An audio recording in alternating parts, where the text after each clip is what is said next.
अभी तो मैं कामखेड़ा बालाजी के दर्शन करने सांसद मेरे बेटे दुष्यंत सिंह जी को के साथ गई थी, क्योंकि उनकी यात्रा शुरू होने वाली थी मनोहर थाना वाली।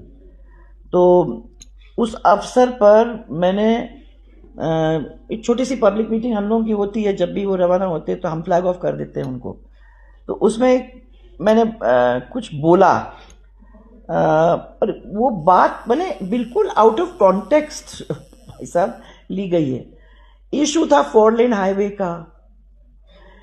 मेरे पास कुछ लोग आए कि 4 लेन हाईवे बन रहा है और उसका बाईपास हमारे ज़मीन के अंदर से निकल रहा है, कि आप इसकी अलाइनमेंट को बदल सकते हो, प्लीज़ आप बदलवाओ। मैं उनको समझाने की कोशिश कर रही थी कि धौलपुर में मेरे घर के सामने नेशनल हाईवे निकली है, और जब मुड्डियाँ गड़ जाती हैं और नेशनल हाईवे का काम कंप्लीट हो जाता है तो नियमानुसार हम लोगों को काम करना ही पड़ता है। मुझे भी अपने दीवार को पीछे करना पड़ा, मेरी ज़मीन भी गई। तो मैंने उनको ये कहा कि जब मैं अपने घर पे अपने घर की ज़मीन को उसमें नहीं रोक लगा सकी तो मैं आपको कैसे आपको मदद कर सकूंगी। मैं ये उनको समझाने की कोशिश कर रही थी कि ये अब हो गया है काम और नेशनल हाईवे यहाँ से निकलेगा। तो ये अपार्ट फ्रॉम दिस, झालावाड़ के अंदर मैं देखती हूँ, मेरा भाषण तो कभी होता भी नहीं है,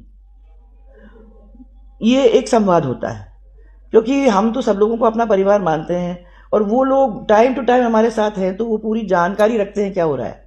बार बार कुछ ना कुछ निकाल लिया जाता है आपके भाषणों से, क्या ये लगता है? इसलिए है क्योंकि हमारे कुछ हितैषी लोग हैं, और वो हितैषी लोग हमारे साथ कुछ कुछ लोगों को लगा के रखते हैं, जिनका काम ही ये है कि भैया पूरी तरह से आप लोग इनके भाषण का देख करते रहो।